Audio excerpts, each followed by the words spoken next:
Que vous ayez un énorme compte de trading ou bien un petit, dans cette vidéo, vous verrez quel money management est le meilleur pour vous. Car oui, selon moi, c'est une bonne chose de varier son money management, son agressivité. Il est évident que quelqu'un qui gère un portefeuille de 500 000 € n'adoptera probablement pas le même money management qu'un petit trader avec 500 €. Et salut les traders, j'espère que tout le monde va bien, moi ça va super. Et on se retrouve pour une nouvelle vidéo dans laquelle je vais vous partager deux stratégies, deux méthodes de money management suivant le capital que vous avez. On verra, selon moi, ce n'est que mon avis, quel money management est le plus adapté à un gros capital, ainsi que le plus adapté à un petit capital. Mais avant de commencer, eh bien oui, comme d'habitude, énorme merci à tous ceux qui prennent un tout petit peu de leur temps pour lâcher ne serait-ce qu'un petit like sous les vidéos. Et oui, vous donnez un vrai coup de pouce à la chaîne YouTube, donc ne changez pas, vous êtes top. Dans tous les cas, merci de regarder cette vidéo, ça me fait quand même super plaisir. Mais si vous n'êtes toujours pas abonné, n'oubliez quand même pas de le faire. Allez, trêve de blabla, on passe à la vidéo immédiatement. J'ai connu la richesse, mais j'ai connu aussi la pauvreté. Et j'ai choisi la richesse à chaque putain de fois.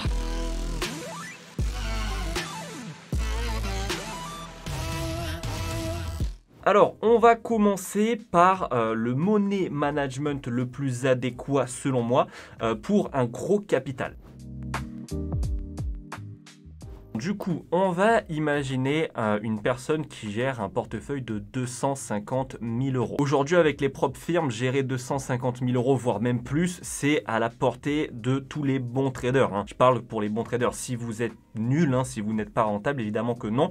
Mais si vous êtes un trader rentable sur le long terme, bien vous faire financer déjà, c'est pas mission impossible. Et aujourd'hui, vous pouvez vous faire financer de plus en plus d'argent. Je crois qu'FTMO, c'est 400 000 $. Enfin voilà. Donc pour cet exemple, on passe directement avec quelqu'un qui gère 250 000 €, que ce soit en propre firme ou en compte propre. Si vous gérez un assez gros portefeuille comme celui-ci, je vais vous partager une méthode de money management pour trader de manière sereine. Avec ce que je vais vous partager, vraiment, vous pourrez dormir tranquille. Dans tous les cas, en trading, on doit bien dormir. Vous ne devez pas risquer beaucoup trop. Mais avec ce que je vais vous partager là, si vous avez un gros portefeuille, croyez-moi, ce sera le top du top. Selon moi, c'est le meilleur money management. Donc, ce que vous allez faire avec vos 250 000 €, la première chose, c'est vous allez devoir vous fixer en fait une perte maximale sur l'année. En gros, vous allez vous demander, bien moi, aujourd'hui, j'ai 250 000 €, à combien maximum je veux terminer l'année en termes de perte. Dans cet exemple, du coup, j'ai pris bien une perte acceptable au maximum de moins 25%, c'est-à-dire moins 62 500 €. Donc, ça veut dire que voilà, sur l'année, je ne veux pas perdre plus de 62 500 €. Je veux finir, quoi qu'il en soit, l'année à moins 25% de perte en tout. Ça, c'est la première chose à faire. Évidemment, si c'est plus pour vous, si vous acceptez plus de pertes, vous modifiez, ou si c'est moins, c'est pareil. La deuxième chose à avoir pour ce money management, ça va être vos statistiques. Et oui, dans tous les cas, je pense que si vous avez 250 000 €, 300, 500 000 €, vous faites pas du trading depuis 2 semaines, d'accord? Il y a peu de chance. Donc là, vous allez devoir prendre vos statistiques sur plusieurs années, c'est le top, et identifier en moyenne combien vous prenez de trades par semaine. Dans cet exemple, moi, j'ai pris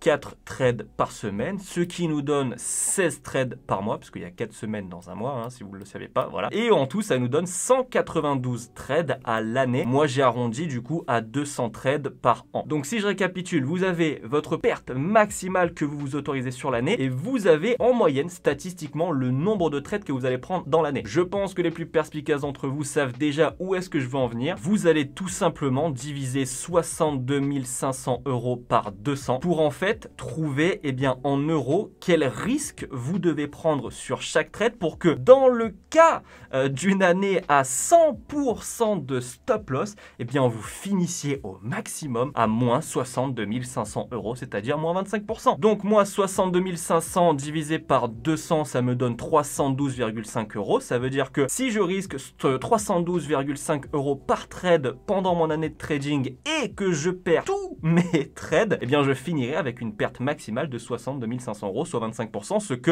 j'avais planifié. Pour l'exemple, je vais même arrondir encore un peu en dessous à 300 € par trade. Donc en fait, là, eh bien, avant même que l'année ne soit finie, avant même qu'elle démarre même, d'accord, eh bien, vous savez à peu près statistiquement, parce que peut-être que vous prendrez 210 trades dans l'année, ou bien 180 trades dans l'année. Vous savez statistiquement, avec, on va dire, 95% de probabilité, à combien vous terminerez au minimum cette année. Et attention, on parle bien de prendre 100% de stop loss. Je pense que là, je peux le dire, c'est impossible. Si vous me faites 200 trades dans l'année à 100% de stop loss, venez me voir tout de suite. Je vous offre une formation, il n'y a pas de problème, on va s'arranger. Donc non seulement vous savez déjà à combien vous finirez au minimum sur votre portefeuille, et en plus vous savez très bien que cette performance, elle est impossible. Prendre 100% de stop loss, c'est impossible. Donc vraiment, vous dormez sur vos deux oreilles, tranquille, pas de souci. On va quand même voir au niveau des stats ce que ça pourrait donner. Attention, ce ne sont que des statistiques, je répète. J'ai pris des statistiques qui sont pas exceptionnelles, mais pas non plus nulles. Je le rappelle, si vous gérez 250 000, 300 000 €, vous n'êtes pas censé être un trader novice. Donc je pense que les statistiques que j'ai mises ici, elles sont pas non plus inatteignables. Donc imaginons que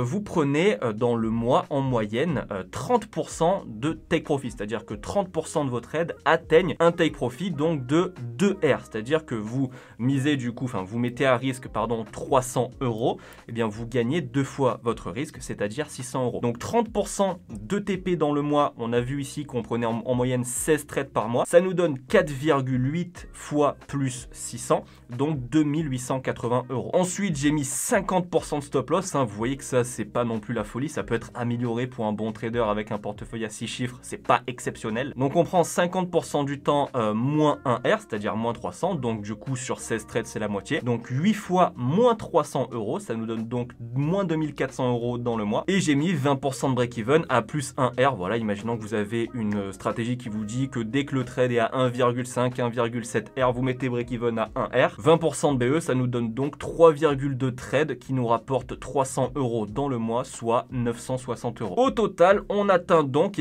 plus 1440 € statistiquement. Je répète, ce ne sont que des statistiques, évidemment c'est un tableau, tout est plus facile sur un tableau, mais attention, encore une fois, je me répète encore et encore, si vous gérez un capital à 6 chiffres, je pense pas que les statistiques que j'ai mises juste ici, elles soient absolument dingues. Donc selon moi, ça reste tout à fait envisageable ce genre de choses. Certains vont peut-être se dire, oulala, 1400, voilà, un SMIC par mois avec 250 000 € de capital, c'est peu. Je serais d'accord avec vous, mais attention, j'en ai parlé plusieurs fois sur ma chaîne YouTube, tout a un équilibre dans la vie. Vous ne pouvez pas demander d'un côté savoir exactement à combien vous finirez au pire l'année, c'est-à-dire voilà la perte maximale qu'on s'est autorisée, soit moins 25%. Dormir sur vos deux oreilles, être pépère, voilà, savoir que dans tous les cas l'année sera comme elle sera au pire. Et en plus de ça, gagner 20 000 € par mois, d'accord, il y a un équilibre. Si vous avez envie de gagner 15, 20 000 € par mois avec 250 000 €, c'est tout à fait possible aussi, mais vous allez risquer 1%, 2%, 3% de risque par trade tout le temps, et vous n'aurez pas cette sérénité de savoir au pire à combien vous finirez l'année. Ce sera entre guillemets mystère. Donc voilà, vous êtes dans un camp ou dans l'autre, soit vous préférez la sérénité, moi personnellement c'est ce que je préfère, soit vous préférez gagner plus, mais du coup être un petit peu entre guillemets dans le flou de votre performance à la fin de l'année. Mais honnêtement, en vrai, un SMIC en tradant de manière 200% même sereine, c'est vraiment pas mal je trouve. En sachant que évidemment, comme je l'ai dit, les statistiques sont pas dingues. 50% de stop loss pour un trader qui gère 250 000 €, c'est pas la folie, c'est pas l'Amérique. Donc autant vous pouvez très bien descendre à 30% de stop loss et augmenter un petit peu vos break-even, donc atteindre pourquoi pas les 2000 € par mois, quelque chose comme ça. Selon moi, c'est vraiment le meilleur money management que vous puissiez faire pour trader sereinement. Évidemment, la contrepartie, c'est qu'il faut avoir un assez gros capital, parce que faire ça évidemment avec un compte à 1000 €, vous allez prendre 10 centimes de risque par trade, ce sera pas la folie non plus. Mais si vous êtes financé avec des propres firmes, ou si vous avez tout simplement un gros capital, ça pour moi c'est le meilleur. Allez, on passe au money management pour les petits capitaux.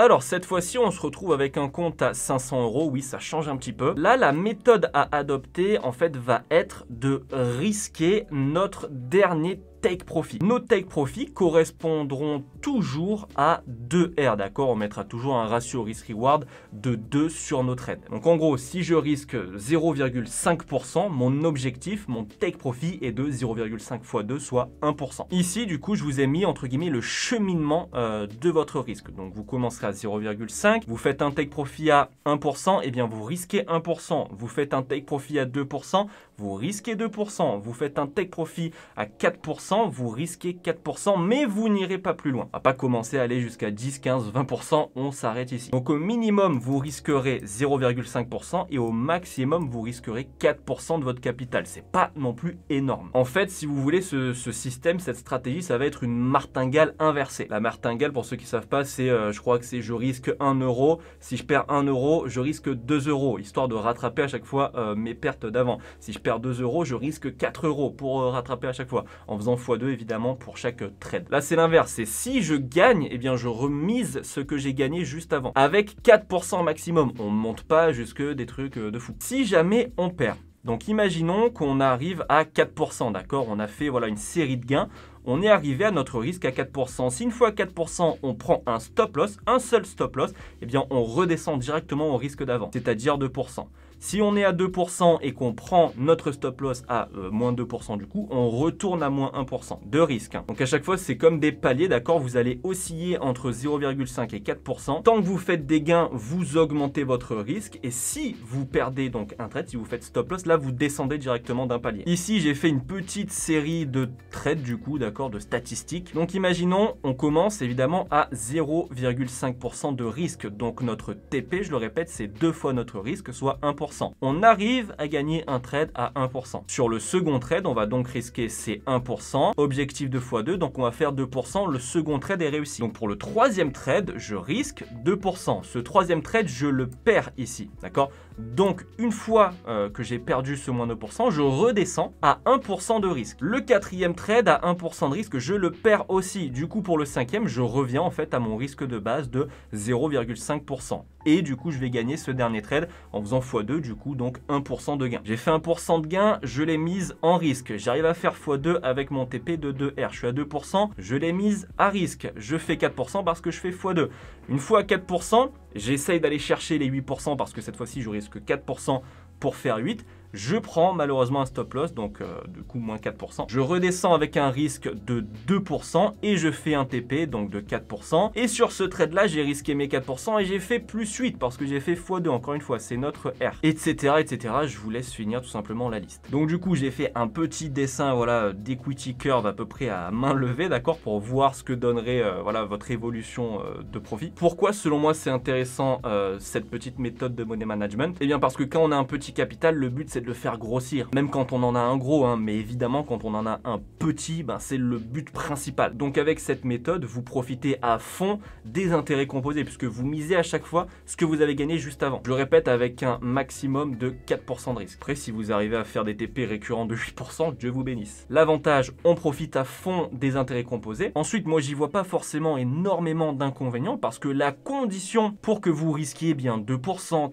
4% sur un trade, bah, c'est que vous ayez fait du profit. Au final, si vous ne faites pas de profit, vous restez à 0,5% de risque par trade, vous ne bougez pas. Donc soit vous êtes un bon trader et vous arrivez à monter de palier en palier jusqu'au 4% de risque, soit vous êtes un mauvais trader ou vous faites un mauvais mois tout simplement et vous restez à 0,5, 0,5, 0,5, 0,5 de risque en pourcent. Voilà, j'espère que cette vidéo vous aura plu. Dites-moi si vous connaissiez un petit peu ces stratégies de money management en commentaire. Personnellement, quand on a un gros capital, je reste fan de la première méthode que je vous ai partagée. Vraiment, c'est le top du top. Même si vous faites une série de pertes de 15 trades perdants, vous savez que dans tous les cas, vous n'irez pas plus bas que la limite que vous vous êtes autorisé. Donc, c'est vraiment de la folie. La deuxième est vraiment pas mal non plus pour les petits comptes. Ça vous permet voilà, de grossir rapidement, entre guillemets. Si la vidéo vous a plu, n'hésitez pas à la liker, ça me ferait super plaisir. Pensez à vous abonner si c'est pas encore fait. Je vous dis à dimanche 18 h pour une nouvelle vidéo d'analyse courte vie mais légendaire comme d'habitude.